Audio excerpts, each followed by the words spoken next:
ಕಾಯುವಿಕೆಯ ಸಾರ್ಥಕತೆ. ಮಣಿ ಆ ರೈಲ್ವೆ ಸ್ಟೇಷನ್ನಲ್ಲಿ ಕೆಲಸ ಮಾಡುತ್ತಿದ್ದ ಯುವಕ.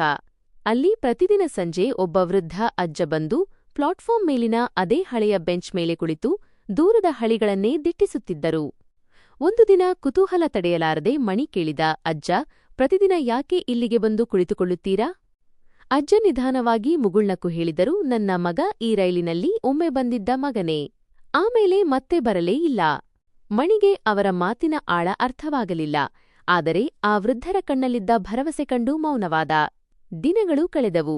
ಸುಡುವ ಬಿಸಿಲು, ಸುರಿಯುವ ಮಳೆ, ನಡುಗಿಸುವ ಚಳಿ ಯಾವುದೂ ಅಜ್ಜನ ಬರುವಿಕೆಯನ್ನು ತಡೆಯಲಿಲ್ಲ.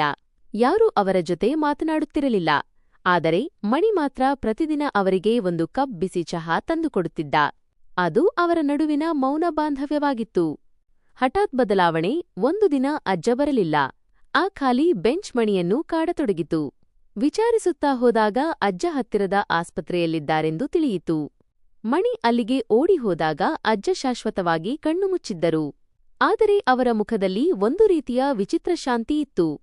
ಅವರ ಮುಷ್ಟಿಯಲ್ಲಿದ್ದ ಒಂದು ಸಣ್ಣ ಕಾಗದದ ಚೀಟಿಯಲ್ಲಿ ಹೀಗೆ ಬರೆಯಲಾಗಿತ್ತು, ಮಗ, ನೀನು ಮರಳಿ ಬರಲಿಲ್ಲ ಎಂಬ ನೋವು ನನಗಿಲ್ಲ.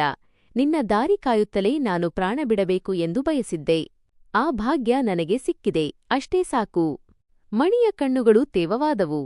ಅಂದು ಸಂಜೆ ಕೊನೆಯ ರೈಲು ಬಂದು ಹೋದಾಗಲೂ ಆ ಬೆಂಚ್ ಖಾಲಿ ಇತ್ತು. ಇಂದಿಗೂ ಆ ರೈಲ್ವೆ ಸ್ಟೇಷನ್ನಲ್ಲಿ ಆ ಬೆಂಚ್ ಹಾಗೆಯೇ ಇದೆ. ಅಲ್ಲಿ ಕುಳಿತರೆ ಇಂದಿಗೂ ಯಾರೋ ಒಬ್ಬರು ಪ್ರೀತಿಪಾತ್ರರಿಗಾಗಿ ಕಾಯುತ್ತಿರುವಂತೆ ಭಾಸವಾಗುತ್ತದೆ.